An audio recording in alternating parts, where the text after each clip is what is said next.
Good evening, everyone. The regular business meeting of the Independent School District 279 School Board is called to order at 6:00 p.m. on July 19, 2022. This meeting of the Osseo School Board is conducted in the boardroom of the Educational Service Center. The meeting can be monitored electronically by streaming online from the district website. An archive recording of tonight's meeting will also be available on the district website. Seated in front of you this evening from my left to your right are Director Heather Douglas, Director Thomas Brooks, Director Jackie Mosquito-Jones is not with us this evening, was not able to be with us. Myself, Kelsey Dawson-Walton, Director Tanya Simons, and Director Tamara Grady. Our student representatives for the 2022-2023 school year will join us starting at our September meeting. So we are excited about that.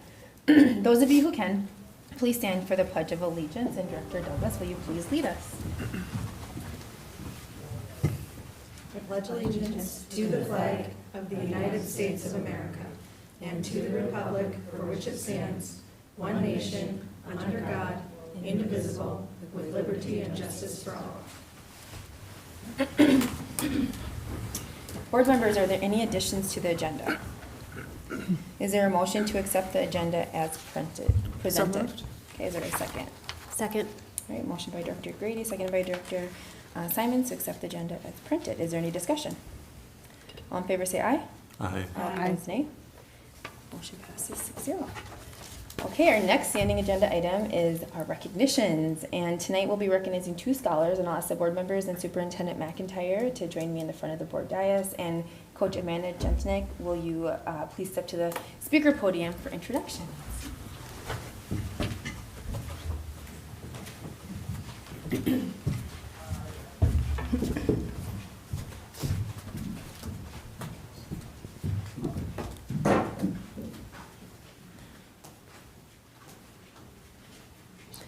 Hello, my name is Amanda Gentink, and I am the head coach for the Osseo Maple Grove Park Center Synchro Gators. This was my 6th year as head coach of this district-wide artistic swimming team. This season, we had 15 swimmers from 3 different schools in the district. Katie Knox was the team's only captain, being the only senior on the team. It was her 4th season swimming with us. She recently graduated from Park Center High School. Her duet partner was Miel Honig. This season was Miel's 2nd season with the Gators, and she just completed her freshman year at Maple Grove Senior High. The title of their duet routine was Good Vibes, and it featured music by the Beach Boys and Marky Mark and the Funky Bunch. The music was cut by me and choreographed by Britta, my assistant coach.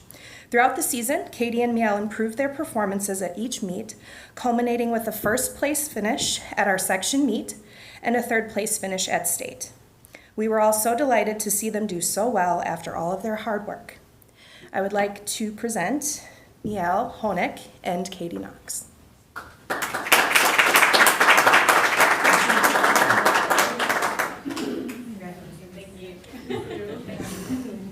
In addition to placing 3rd in their duet, Katie placed 8th in her solo, and Miel and Katie's team routine placed 5th. Katie earned all-conference honorable mention and an all-state academic award. Miel also helped the Gators earn a gold academic rating.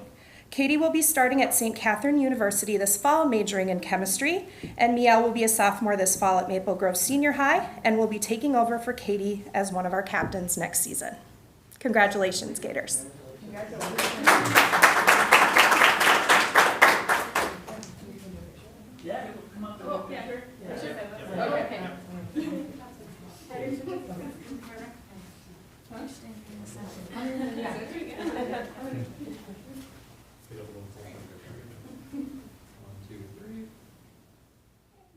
Nobody have any fun at all.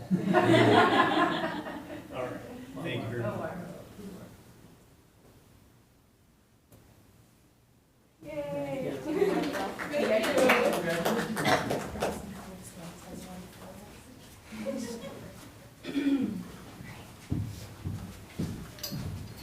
It's so weird to have such a small group today. Thank you very much. Thank you.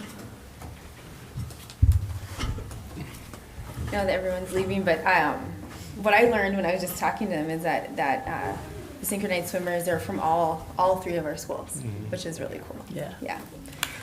All right, the next agenda item is audience opportunity to address the board, and we do not have any speaker cards, which is unusual for us. So, now, Superintendent Mcintyre, I'll hand it over to you for Superintendent's report. All right, thank you, Chair Dawson Walton, and good evening, board members. For our viewing audience, a regular part of the superintendent's report is to share our points of pride in our district. And by sharing our points of pride, we are taking time to celebrate student, staff, and community members who are contributing to the accomplishment of our mission, which is to inspire and prepare each and every scholar with the confidence, courage, and competence to achieve their dreams, contribute to community, and engage in a lifetime of learning. And tonight, my superintendent's report's a little more brief than our normal months when school's in session. So instead of having our cabinet members join me, I'm just going to do this myself tonight. So we'll be back to a more robust report in August. But next time we do this, we're going to be right on the doorstep of the next school year. So tonight, I'm going to share with you a few highlights from the past few weeks. And in the area of achieving dreams, 3 of our Park Center scholars earned international baccalaureate diplomas. Bright Anani, Ilhan Dagabi, and Mila Folks are being recognized. And to reach this accomplishment of getting that international baccalaureate diploma, these scholars completed 7 classes during their junior and senior years to develop physically, intellectually, and emotionally, as well as ethically. In addition to their day-to-day classes, each wrote a 4,000-word research paper to demonstrate their creativity, activity, and service. So this is a huge achievement. Last year, only 79,000 students from 153 countries completed the IB diploma.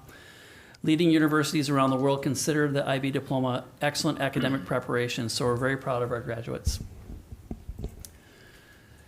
And even though this summer throughout this summer, there's a lot of fun happening in our programming across the district.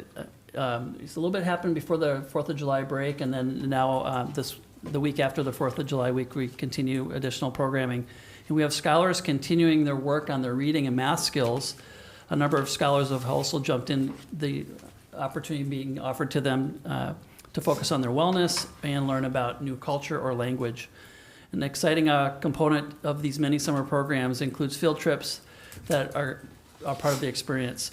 And these experiences give our scholars that firsthand view of what they're learning in school, but also in their communities and around the world.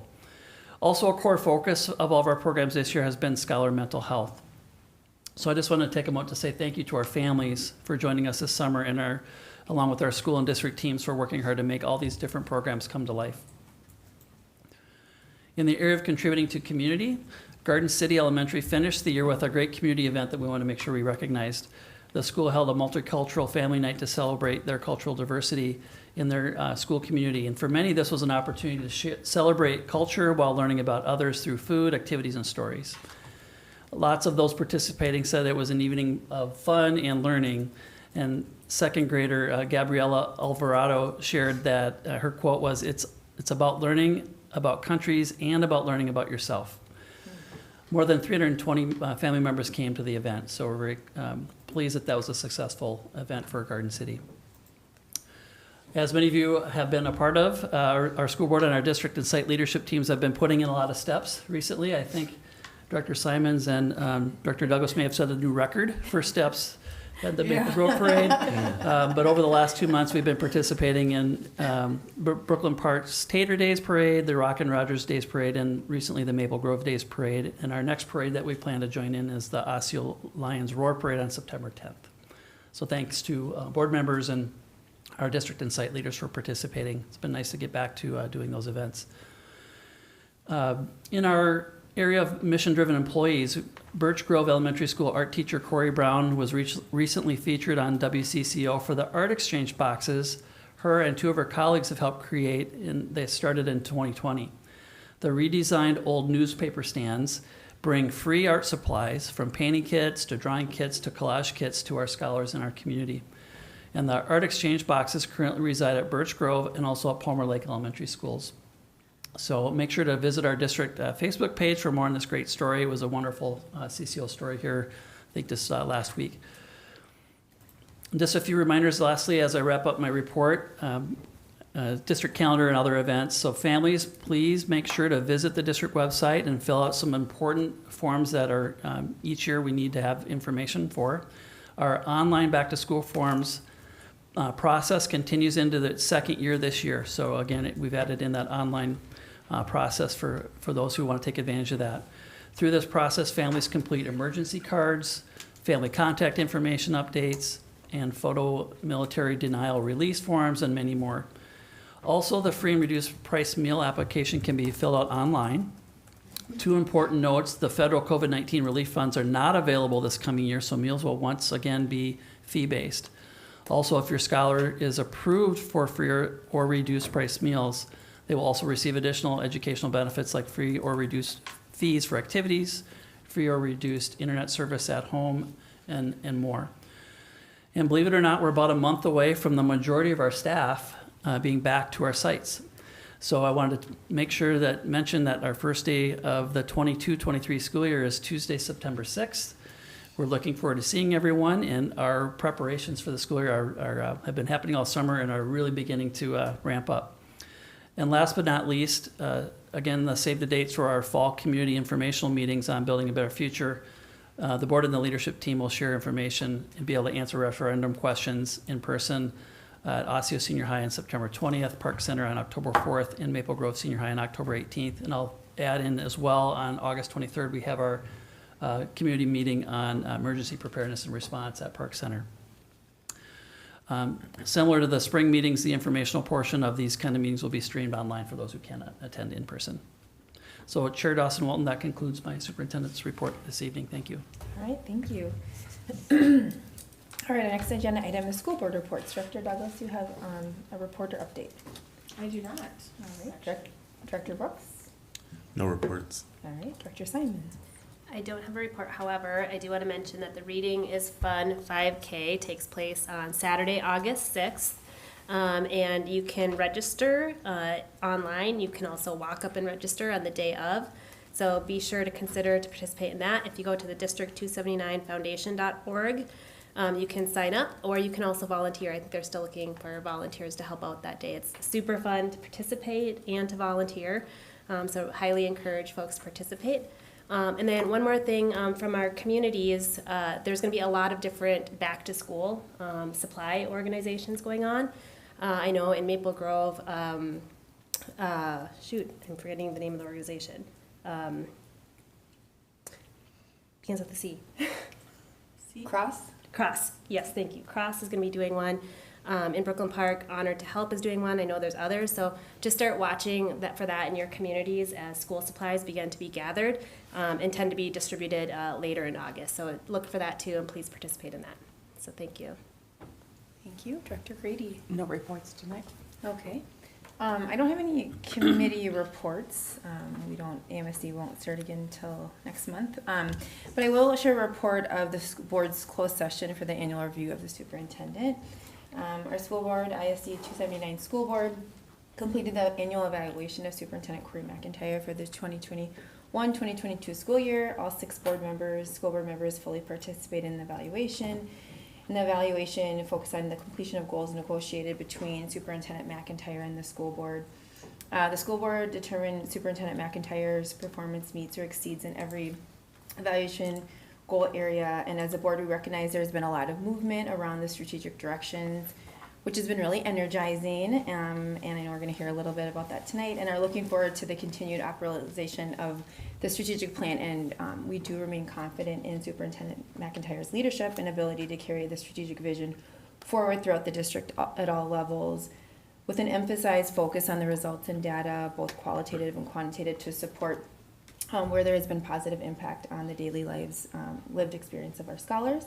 So Superintendent Mcintyre, thank you for all that you do. The dedication and commitment to each and every scholar, to the staff, and to our entire school district community does not go unnoticed. And so we'll be working with Superintendent Mcintyre this summer to develop his goals for the upcoming year. And this review will provide the backdrop for those goals. So thank you very much. Thank you, board members, very much. All right.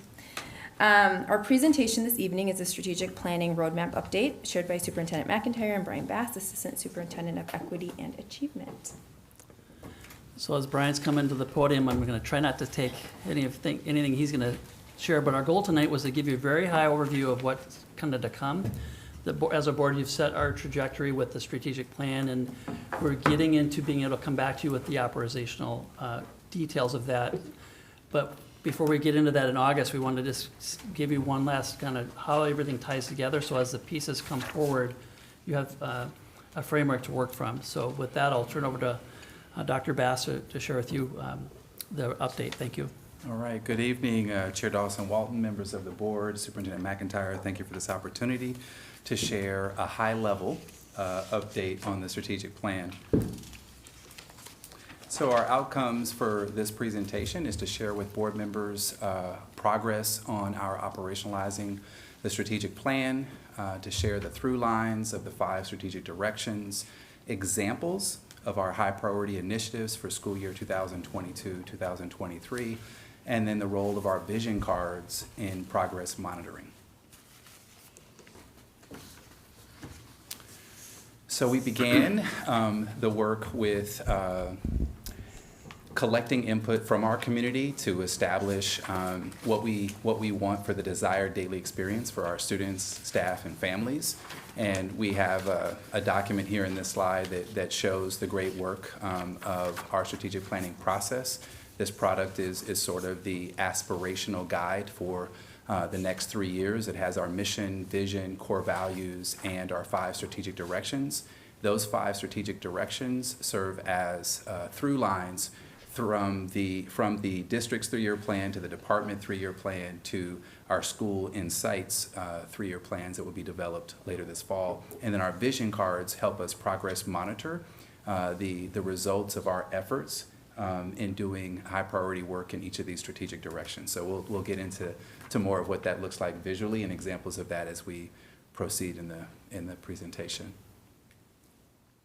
So here's our progress map. I'm not sure how well you've got some printouts here, but so this depicts sort of where we started and where we are today. So in the beginning, we engaged Teamwork's classroom to boardroom strategic planning process or method. We then established a strategic roadmap, which was presented on the previous slide, and developed vision cards. The roadmap and the vision cards were approved in December of 2021. And then this spring, our directors of district leadership, teaching and learning have been working on department plans. And so those drafts are complete. And then later this summer and fall, our learning leaders with assistant superintendents and our DLTL staff will be working on populating and building out 3-year school plans. The cultivating of continuous improvement is embedded across our strategic directions. We're trying to elevate everything we do in the system, and so this is ongoing work for us. And then the last icon there is the board will be developing its governance plan later this winter to support the success of the strategic plan. So the strategic directions as through lines. So I was trying to visualize how we might capture through lines. And so we took the 5 strategic directions, and then we have lines extending from each of them through the district, through the departments, and down into the schools to show how you should see that alignment in all of the documents that we're creating that reflect our operational plan. So as we're shifting from the written language that represents and articulates our aspiration, our goals, we're going to now shift towards how do we operationalize that work? How do we move into the execution and the doing work related to that? So here's some examples. This is an example of a through line in strategic direction B. This would be implementation work. And this features MTSS has 2 sides. It has an academic side and it has a behavioral side. This is the academic side. We'll be at the district level creating and establishing a multi-tiered system of support steering committee that's going to be developing this comprehensive framework.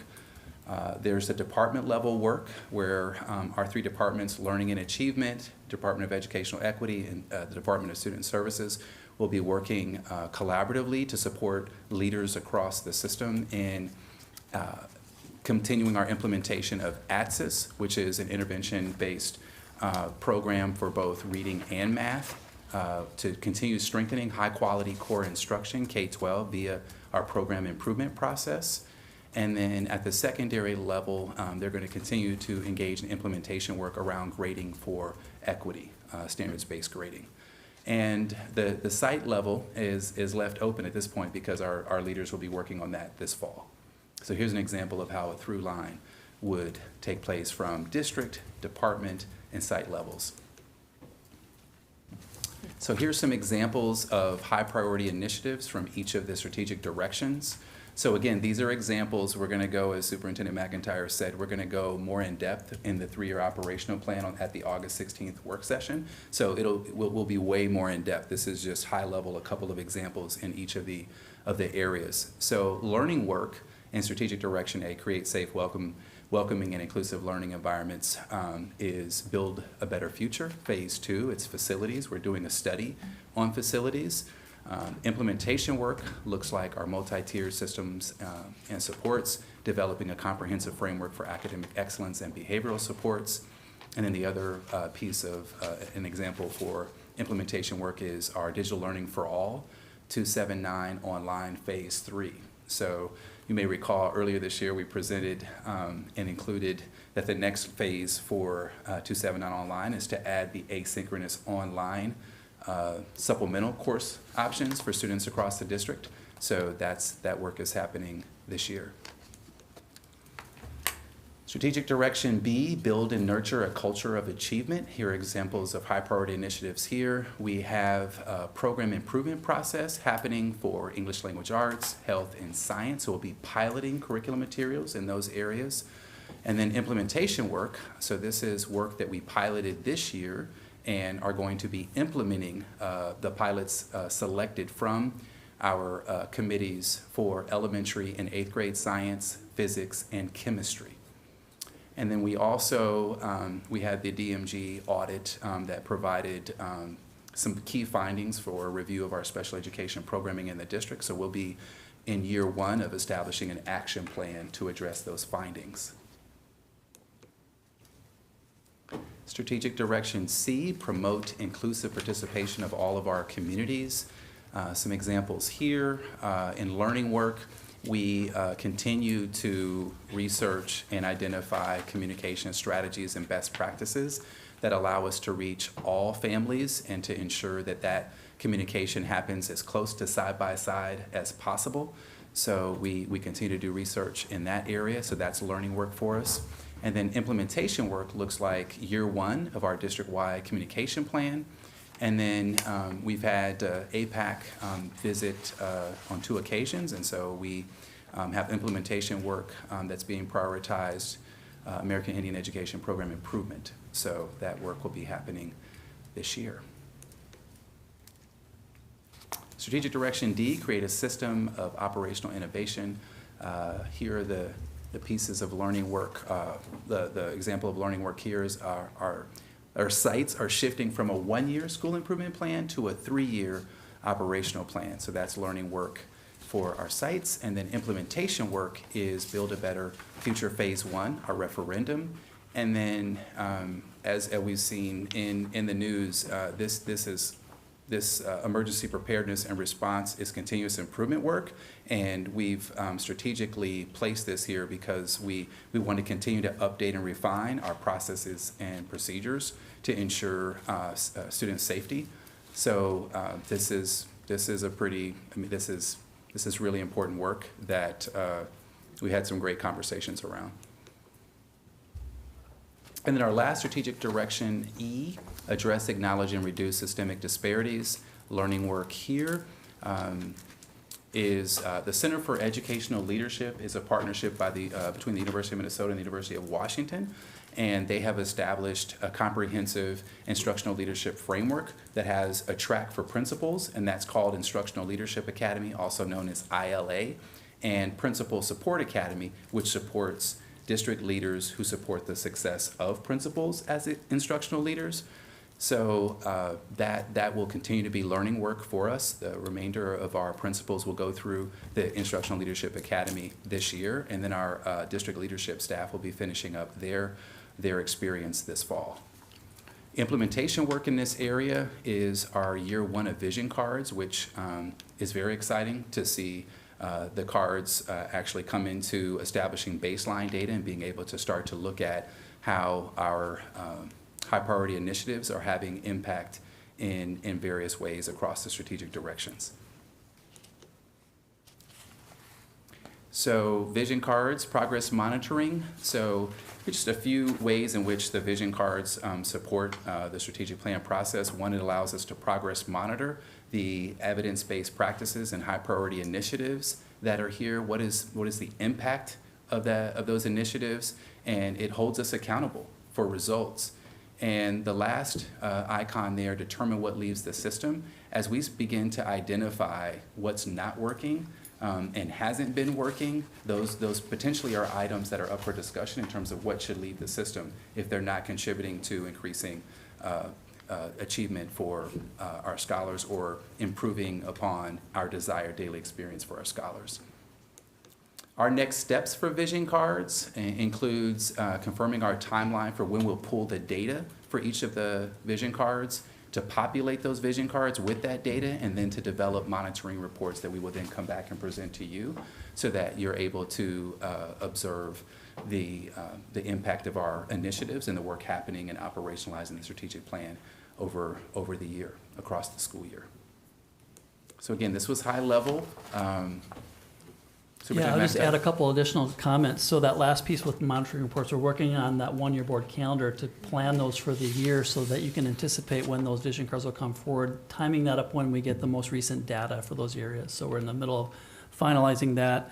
We'll hopefully have that tight enough where we can do a draft of that at the August 16th work session. And then what you'll see at the work session next month is taking this kind of framework that Brian outlined tonight.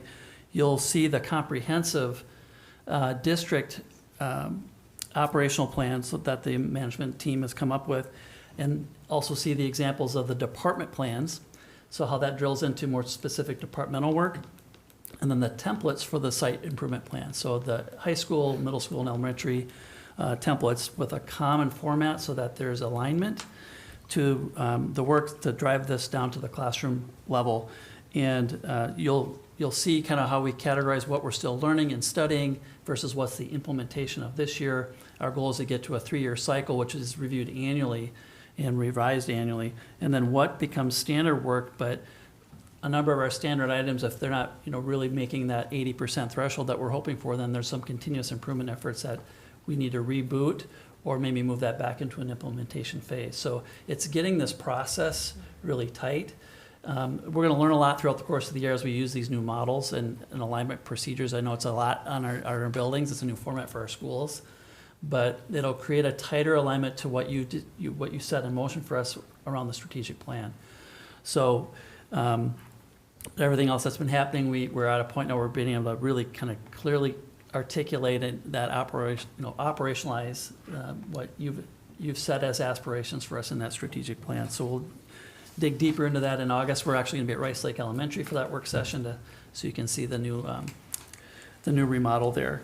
And then the vision cards will map out in alignment with the district department and site plan process. So you'll get that whole comprehensive connection next month. Again, tonight was to give you the pieces and how they tie together, and now the details will be coming to you for discussion. It'll come to you as information items next month. So I want to thank Brian for putting this together. We've listened to kind of your desire to have a little more visual, a little more high level, and you'll be getting more kind of background documentation as we move into next month, because our teams are still finalizing the operational side of this. So with that, Right. Chair, I'll turn back to you. Yeah. I'll start with Director Grady. Do you have any questions or comments? Well, thank you. Thank you very much for all the work that you're doing.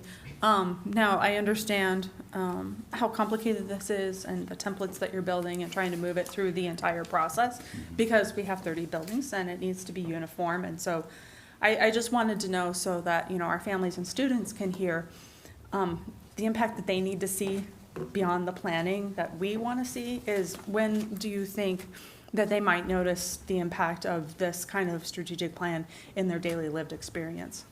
How do we set reasonable expectations for change for that for them? So you may recall, I was going to put it in the presentation, the Teamworks framework for strategic growth and change. And so strategic growth and change starts with an emphasis on process, right? Yeah. And so how do we quantify process? When we're building teachers' capacity, we're piloting evidence-based practices, and these are new to us, into the system, into our educators. So it's going to take some time for those new practices to mature, for our skill and precision in implementing those with integrity and fidelity. So I think we're going to see process right away. In terms of the metrics, a lot of research is pointing to us and saying that we may not see significant growth in our standardized assessment data from the state for up to 3 years. So now obviously that's not what we want to hear, right? Like, we want to see growth and we want to see it right now. But I think that our second and third year will probably be more emblematic of the trajectory that the impact of those practices will begin to have. So I think it's a big process year for us coming up in implementation, and then it's the choice to go big and really refine our skill and our precision in implementing those practices in year 2 and 3. And I might add for your Director Grady, what our families and scholars will see is what comes through the site plans at the local level, at their school level, through their classrooms, right? So that's what will feel different as those become articulated in alignment with department and district level initiatives, right? So we're at the doorstep of getting those in place. Yeah, no, thank you. I mean, I definitely understand that setting a process and a system as large as ours is very difficult. And we're really trying to undo and change the systemic barriers that have been set before us for hundreds of years. I just hear a lot from students and families that they want to know when it's going to get better for their experience. And it's hard to communicate when you're in pain, when you're struggling. That process takes time. And so I just want everybody to hear that this is the investment that we have, that we are making for a long-term change. Yes. And it will get better. Thank you. You're welcome. Dr. Simons. Great. So this is really helpful to understand the framework in terms of how it's going to flow. And going back to each of the individual, those are examples. They're not Right. fully populated. One of the questions I have is, when we think about the through line, will we have clarity and information on exactly what is being implemented? So for example, the district level that is here, the MTSS steering committee, will we have good clarity on each of these department level items, what it means, how it's implemented, even if it's a one-pager of it's this, it should look like this in the classroom? Will we have that level of detail at some point as we go through it? That's that monitoring report system that we're trying to implement, so that we can get that on a cycle as well, a predictable cycle, based on the data that we collect around that. So I think you'll feel a lot more concreteness around this when you see the full district set of initiatives, along with then the departmental.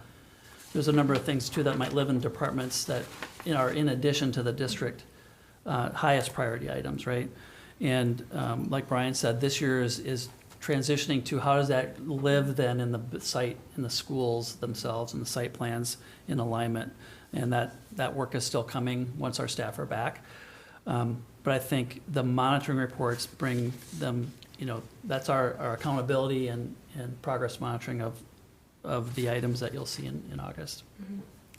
Are there any kind of targets on how many initiatives you want going out in implementation? I know that's the challenge, where when you get to the site level, if you have 2 in each category and each of those have 2 sub-initiatives to them, it can become a little overwhelming. So have we thought about how much change we want to be pushing out into the system at a given point in time? We've been wrestling with this for weeks. Yeah.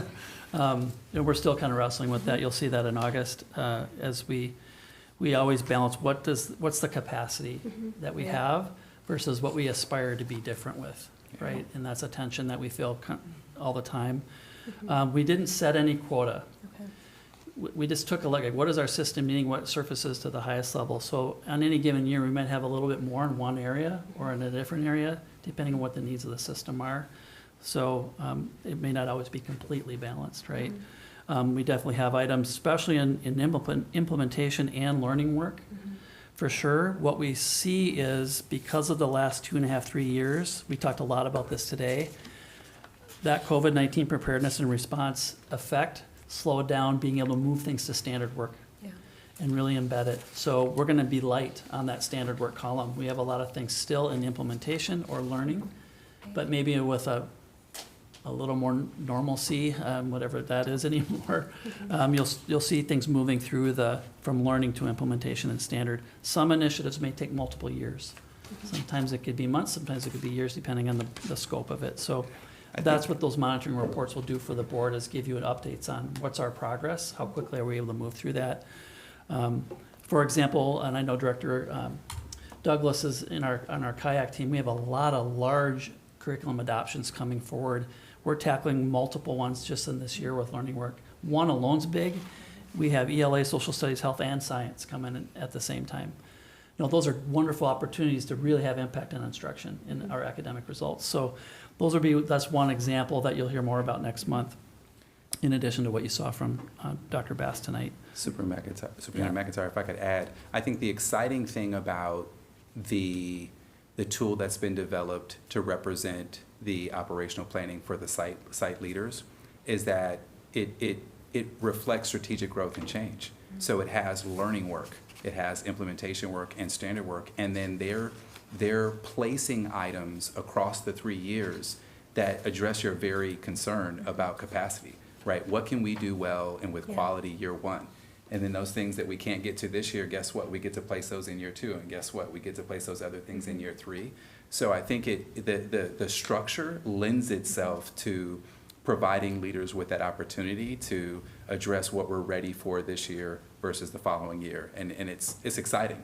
We pulled it up today, and we're going to be sharing that with you at the work session too. You'll get to see the template that the principals will be using this fall. That's great. It's exciting.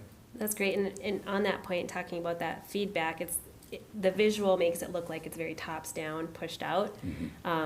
But I'm trusting that we've got the good feedback loops in there, that also the things that we're seeing at site levels, we're incorporating up into our best practices to flow out.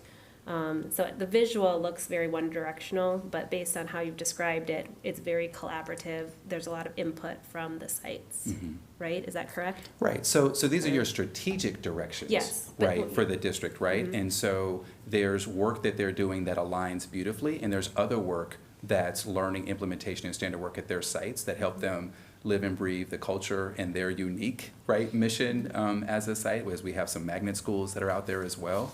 So I think in time it'll unfold, and you'll see the local context really inform and drive that site's plan.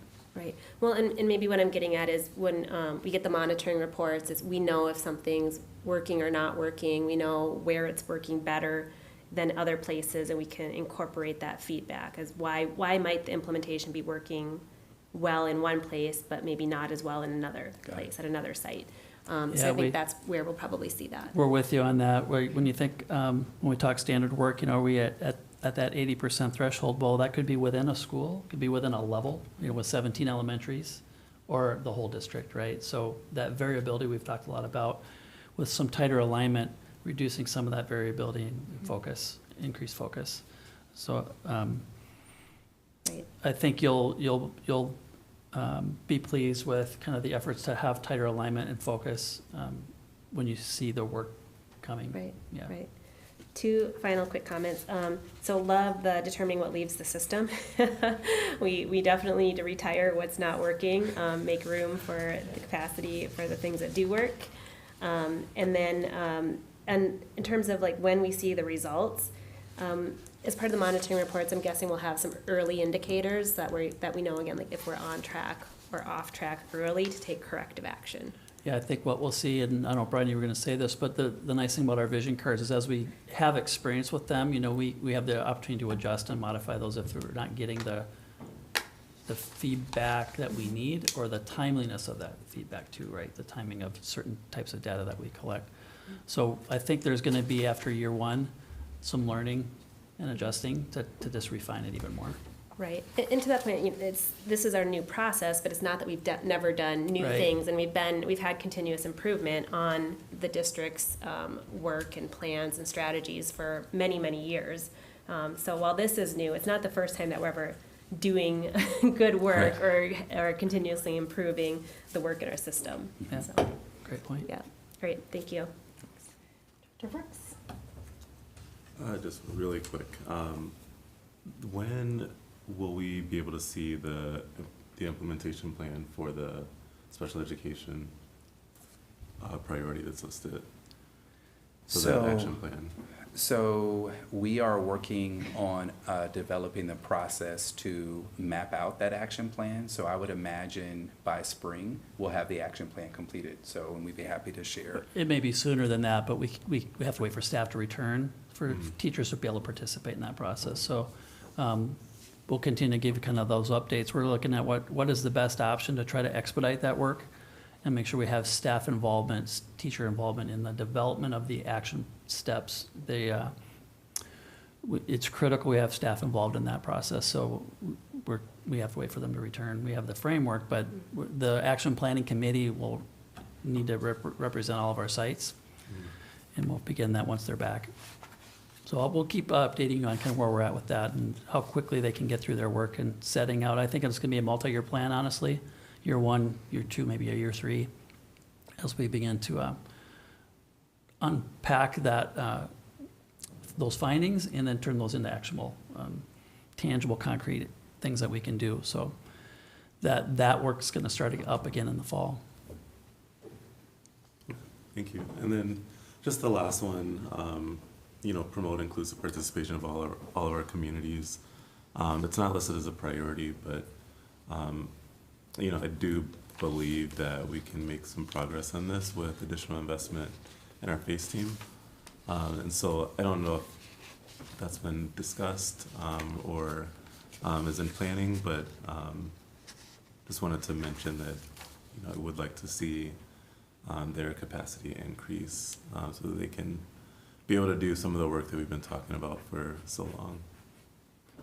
Well, I think the short answer there is it really hinges on resources. Otherwise, you'll have to make cuts in other areas, because without a referendum, we'll have a $5 million cut to make right away. So, or a strategic investment in shifting funds from somewhere else. So I think we're kind of hinging on this fall's referendum results and what we have to work with from a resource standpoint. And then if it requires some reallocation to do that, we'll go through a process to figure out what that would look like. Otherwise, our LRFP process, our long-range financial planning process that we start up in the fall, comes to you through that budgeting process as well. So that's the more intentional step where we can work through the process of identifying what to prioritize. And I think the board's been clear about that desire that you shared. So it's a little bit of what do we have to work with from a resource standpoint. Yeah. We all share that desire. It's just do we have the financial means to do it? All right, Dr. Douglas. Thank you. I don't really have a whole lot of questions. A lot of great questions were asked here. Tonight, I just want to say I really appreciate the whole vision card, the 4 pieces of it, monitoring the progress and the evidence-based practices, but particularly accountability for the results. That's one area that I feel like we really can improve on as a district, and then of course determining what leaves the system so that we can continue to be accountable for those results. I think that's going to be, I really feel like this is going to be a game changer for us, the way that we are implementing this whole strategic plan is going to change the way we operate as a district in a really positive and transformative way. So I'm just really excited. I wish we could move a little faster, but time is limited, right? And resources are limited, and people only have so much capacity to do the work. So I understand that, but at the same time, I'm so excited. I just wish we could just do it. We do too. We do too. We've gone almost my full time here, at least 3+ years of not having a really tight, clear scorecard or vision cards because of what we've been through. Yep. So we are anxious to get there too. We also know that to do it well, we got to be intentional so that it has sustainability. But we're all hungry for the same thing, and we're getting closer. We share that urgency that you described. So thank you. Yeah, thanks, guys. Yeah, and I would just like to say, thank you so much, Dr. Bass. This is really provides this high level of understanding and connecting the dots throughout the throughout the entire district. I think it's, we're a very large district, and I think a lot of this is making it tangible to be able to really talk about it. We can talk about the vision, but really to make it tangible and the impact of the lives of our scholars and our staff, and you know, building on you know, a lot of the opportunities and the strengths that we do have. And then the accountability, I'm just looking at this word, you know, accountability to, you know, areas we can improve, or as Director Simon said, you know, determine what maybe leaves the system. But this really brings a lot of clarity, and I'm also thinking, Superintendent Mcintyre, this seems like it maybe should be the only topic at our work session. It will There's be. a lot to unpack. It will be that Yeah. and the board calendar. And the board calendar, yes. We're Right. not gonna go out the board calendar. Finally, I spent some time on that. Yeah, but I know these are examples that you have, but just seeing like even APEC on there, or looking at emergency preparedness, and even the Principal Support Academy. I remember reading about the statewide principal survey that went out to, and reading the kind of the summary of that. So this is really great. It's really exciting, and I look forward to our August session together. So thank you. All right. Our next agenda item is the consent agenda. Board members, are there any items that you'd like to remove for separate consideration? Is there a motion to approve the consent agenda as printed? So moved. Is there a second? Second. Second by Director Douglas, seconded by Director Brooks. Is there any discussion? All in favor, aye? Aye. Opposed, nay?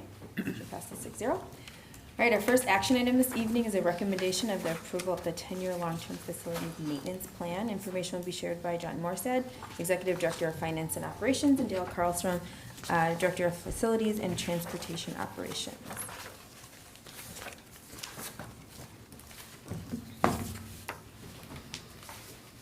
Good evening. Chair Dawson Walton, Superintendent Mcintyre, and school board members, thank you. Each year school districts with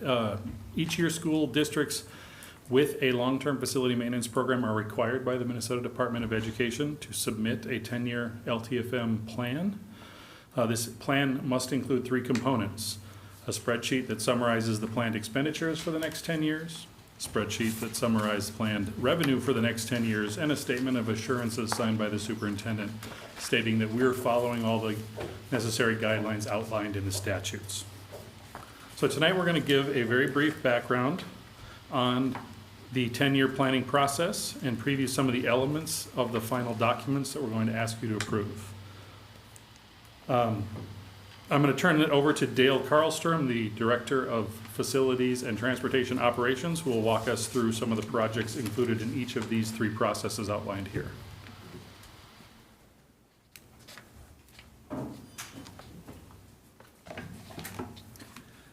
Good evening, Chair Dawson Walton, Directors, and Superintendent Mcintyre. Thank you for the opportunity to share with you and the community our efforts to protect and restore the ISD 279 facilities and site assets. This evening we'll be providing a brief summary of the LTFM process and to update the board on the 3 parts of the LTFM project process and planning, construction, and closeout.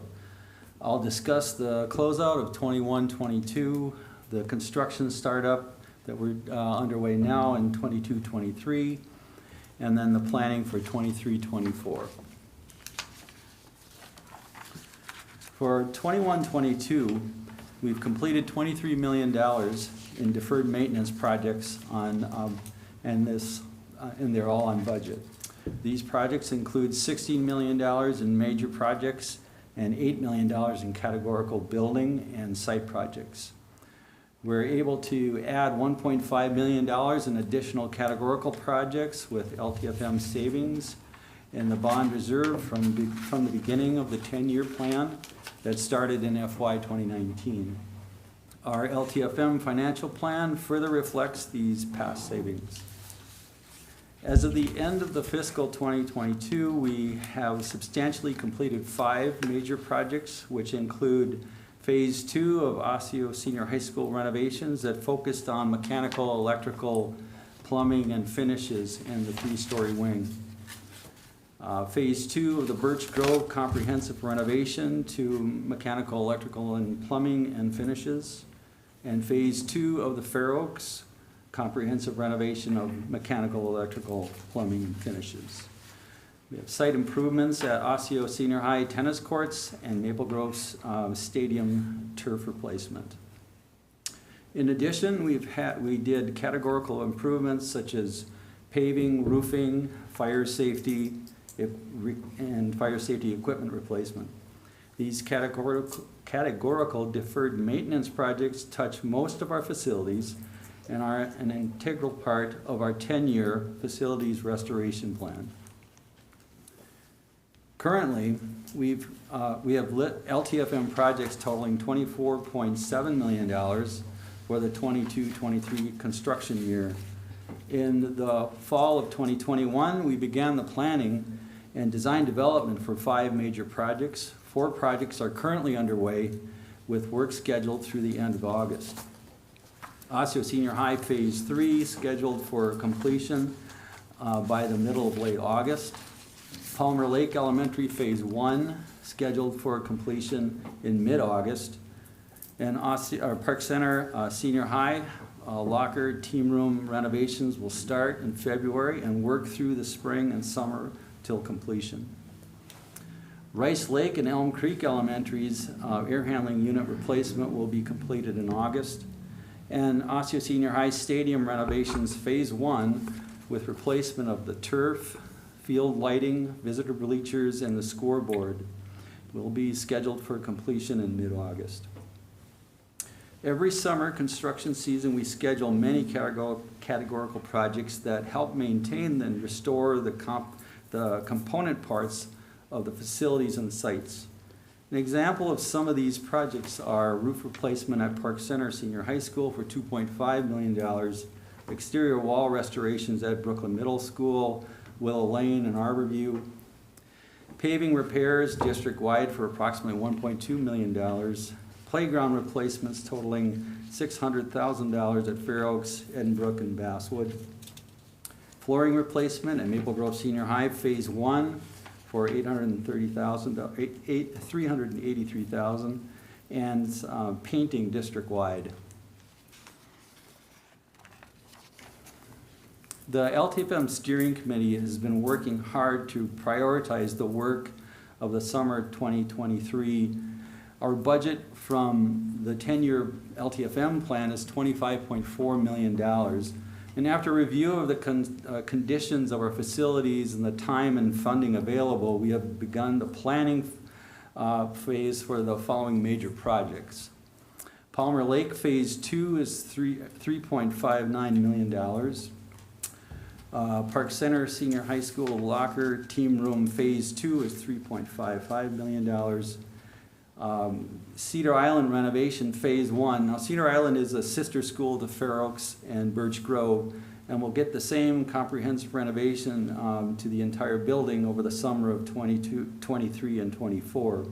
The project includes renovations throughout the facility to the mechanical systems, restrooms, finishes, casework, and lighting. And the project totals will be estimated at $6.8 million. And Phase 1 of that project next summer will be $4 million. Brooklyn Middle School Phase 1 renovations are estimated at $4.5 million. That will be a multi-year project that could start as early as the summer of 2023. We're in the concept and design development stage and have a great deal of project coordination work to complete before we commit to the timeline. If we decide to push back the start date for this project to the summer of 2024, the budget capacity for this delay will be assigned to some of our many existing categorical project needs. The restroom renovations at Elm Creek and Rice Lake Elementary are a near-term priority for 2 sets of restrooms at each site. If we choose to delay the start date of the Brooklyn Middle School project, we will begin the restroom renovations for a total estimate of $1 million. We will begin investigating the possibility of mechanical, electrical, plumbing restorations at Basswood and Rush Creek in the coming weeks. Heating, cooling, lighting, air handling, and some of the focus areas for these 2 projects. Stadium renovations, Osseo Phase 2, replacement of the home bleachers, press box, and restoration of existing concession stands and storage buildings for a total of $1.5 million. Park Center High School replacement of the artificial turf and the press box restoration is $600,000. And Maple Grove Senior High press box renovations at approximately $100,000. And we're also at this building doing a fire alarm device replacement here for approximately $340,000. Now John will continue with a description of the LTFM tenure plan process and procedure. Thank you.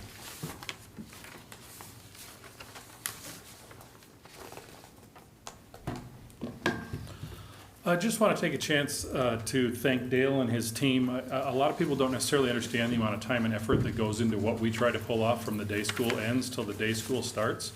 To give you an idea, Dale and his team are working through 67 individual different projects to be done before we bring people back into the classrooms. And it's not the start of school in September. It's typically mid-August. We have a tighter timeline.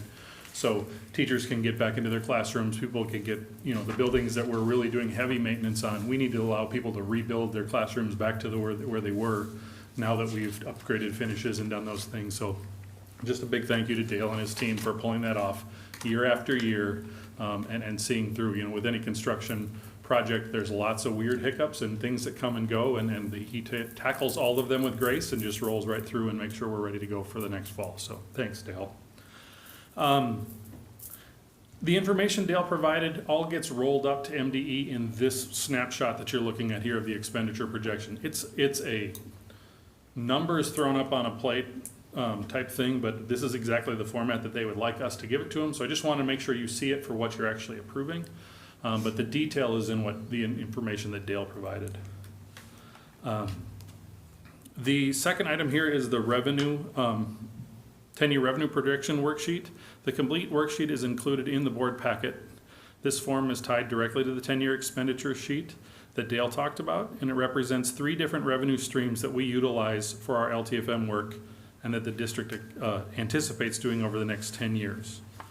Our district's LTFM funds, or LTFM projects, are funded through a combination of our local levy, or what is called pay-as-you-go, state aid, and proceeds from bonding. The 10-year revenue worksheet includes the calculation for the state aid and levy amounts, as well as the debt payments for each year and for the bonds as well. It's important to note that the levy item is not related to our current referendum or operating levy requests. The LTFM levy is already included in our current plans and is simply being updated on a year-to-year basis. The business office works very closely with our financial advisors, Ehlers, to create levy and debt schedules that utilize each of these revenue streams with the goal of limiting the overall impact to our taxpayers while achieving our LTFM goals long term. Additionally, the revenue worksheet is Osseo's obligation to Intermediate 287's LTFM program to address their health and safety and deferred maintenance requirements at their facilities. District 287 requests each member district to levy for LTFM dollars each year, both on a pay-as-you-go as well as some debt payments for bonds previously sold. The board, our amount for the fiscal 24 is $213,914, which the board actually approved in March, as 287 was asking that to go a little bit sooner so they could issue those bonds, much like we're going to ask to do later today. Finally, here the statement of assurances. This is the form required to be signed by the superintendent by the end of July each year. This form confirms and assures that the district has followed the requirements for LTFM expenditures and accounting, and that a compliant health and safety program is maintained. Next steps, the board will be asked in just a few moments to authorize the sale of bonds to fund a portion of the LTFM plan, with final sale day approval at the August 30 meeting. In September, the board will be asked to approve our preliminary levy for the fiscal year 2024 budget, which will include revenue based off this 10-year LTFM plan. In November, the board will receive a review of the summer of 2022 projects, as well as a project summary for each major project plan for summer of 2023, as we learn a little bit more information and wrap up the current projects that are underway. As Dale mentioned earlier, this will give the board members reference for bids when they're coming forward throughout the spring. Final levy certification for the FY 2024 budget, including LTFM revenue, will be acted upon in December. And then bid awards for the work for the summer of '23 will come to the board between January and May of next year. And with that, we'll turn it back to you for any questions. All right, thank you. Is there a motion to approve the 10-year long-term facilities maintenance plan? So moved. Is there a second? Second. Motion by Director Douglas, seconded by Director Brooks. Any discussion? Yes, Yeah. I have to jump in.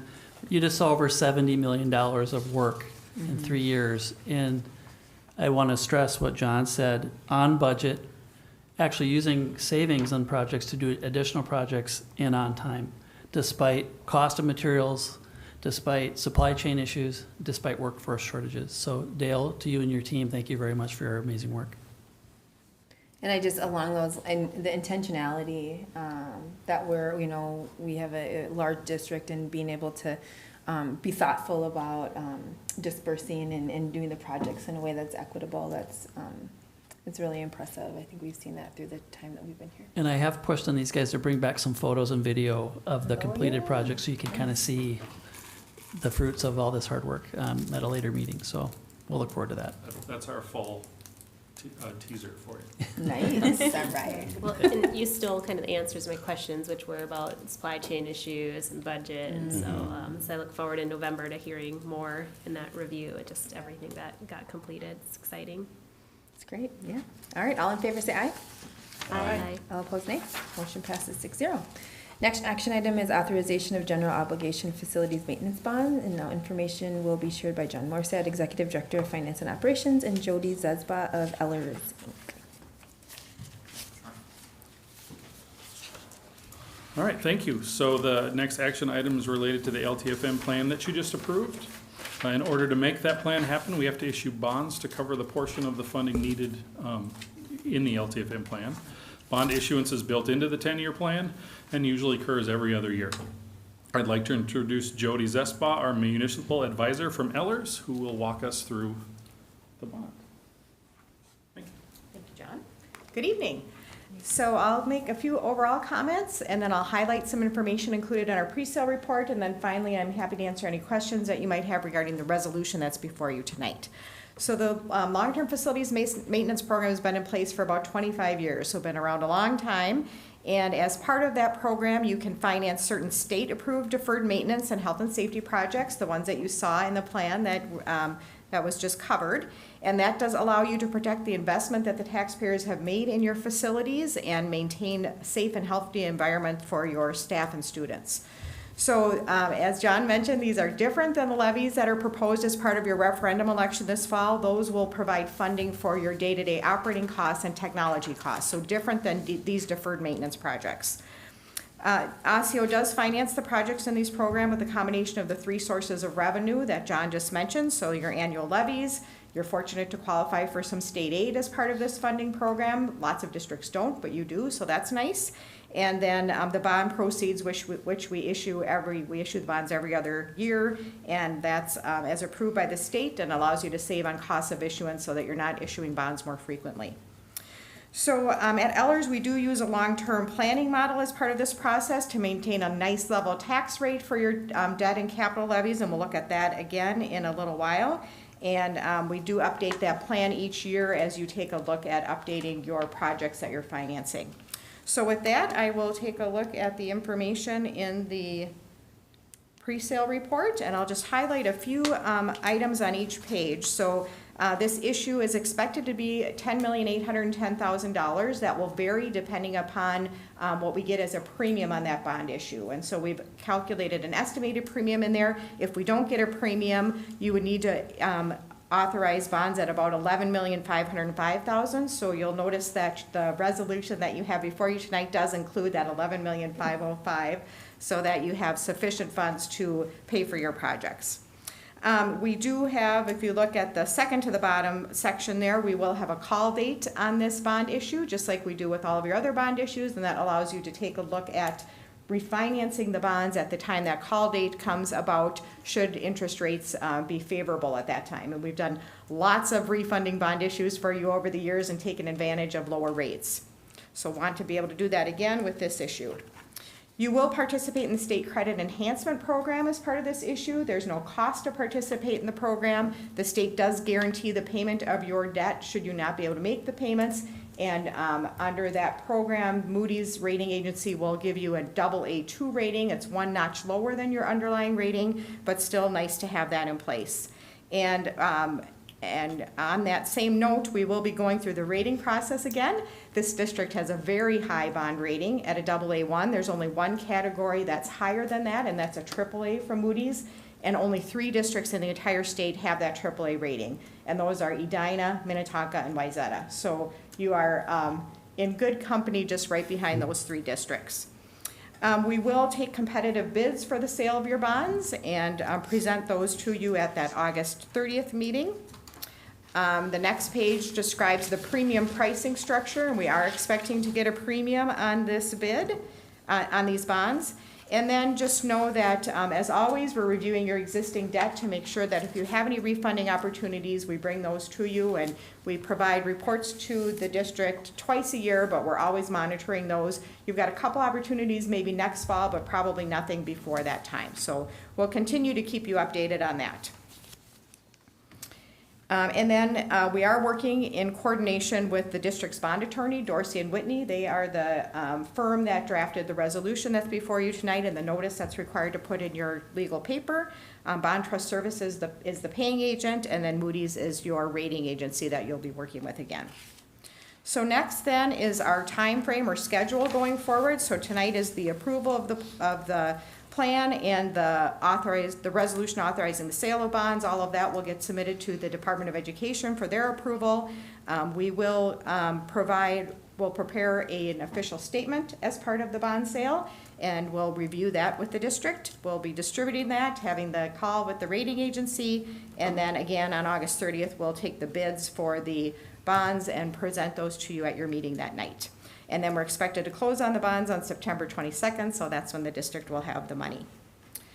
So then a few financial schedules that are attached. So the first one is sources and uses, and this is the schedule that we use to make sure that we're issuing bonds at an amount sufficient to finance the projects that you're planning to do.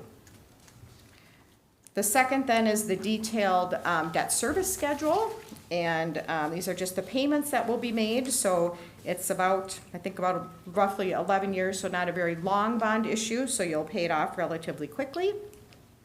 And then this is the detailed planning, long-term planning model that we use.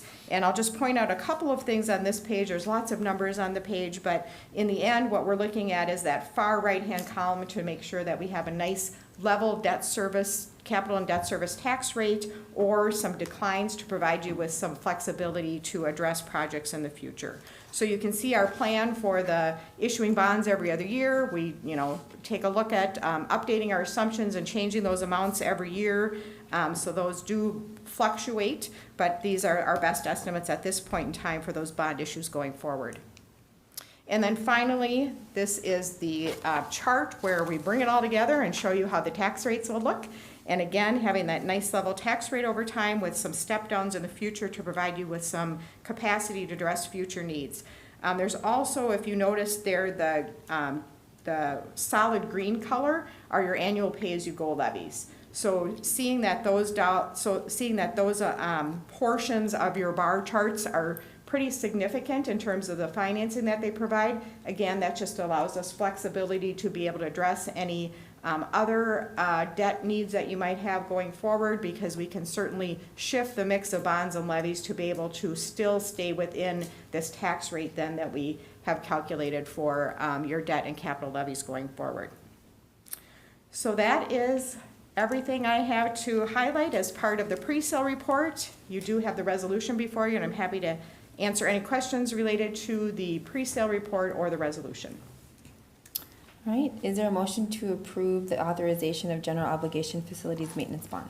So moved. Is there a second? Second. Motion by Director Simon, seconded by Director Rady. Is there any discussion? Okay, all in favor say aye. Thank you so much. Aye. Opposed, nay. All right, motion passes 6-0. Thank you. Thank you. The next action item is the recommendation for approval of the terms and conditions of employment between ISD 279 School Board and principals. Laurel Anderson, Executive Director of Human Resources, will provide the information. Good evening, Chair Dawson-Walton, school board members, and Superintendent Mcintyre. On the agenda this evening for school board action is a recommendation for approval of the Osseo Principals Association contract.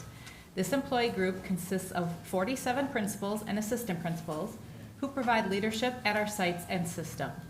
Their strategic and operational leadership supports our district and our movement towards achieving our mission for students.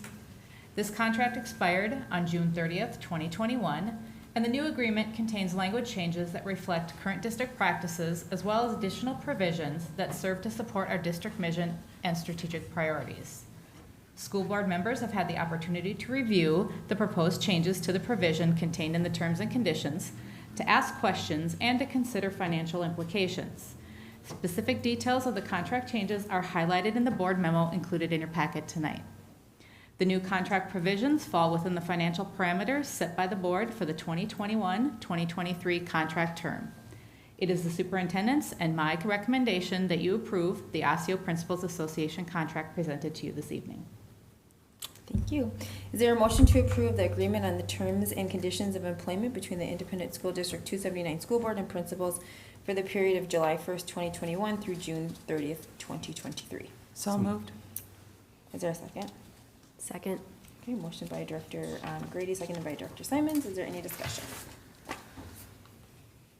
No? All right, all in favor say aye. Aye. All opposed, nay. Motion passes 6-0. Final action item is gifts to the district. Is there a motion to approve the gifts to the district totaling $104,964.50? So moved. Is there a second? Second. Motion by Director Douglas, seconded by Director Brooks. Any discussion except for thanking everyone? Well, and in this particular one, there's many booster clubs that were listed. So as we see throughout the year, the gifts are so much support from boosters, from community organizations, for all of our different extracurriculars and all of the different things that we're able to provide as a district because of those funding sources. So thank you so much to everybody who's supporting all those opportunities for our district. It really enriches the lives of our scholars, so thank you. All in favor say aye. Aye. All opposed, nay. Motion passes 6-0. All right, at this time, the board will be taking a brief recess and reconvene in the forum room for a closed session. The session will be closed pursuant to Minnesota Statute 13D.03 for labor negotiations with AESPs, confidential support specialists, custodians, ESPs, hourly technical, kids staff instructors, RNs and LPNs, and school nutrition. Is there a motion to recess the regular meeting for 10 minutes and can reconvene in the forum room for a closed session? So moved. Is there a second? Second. All right, motion by Director Brooks, seconded by Director Grady. All in favor say aye. Aye. All opposed, nay. Motion passes 6-0. The meeting is recessed at 7:12 p.m.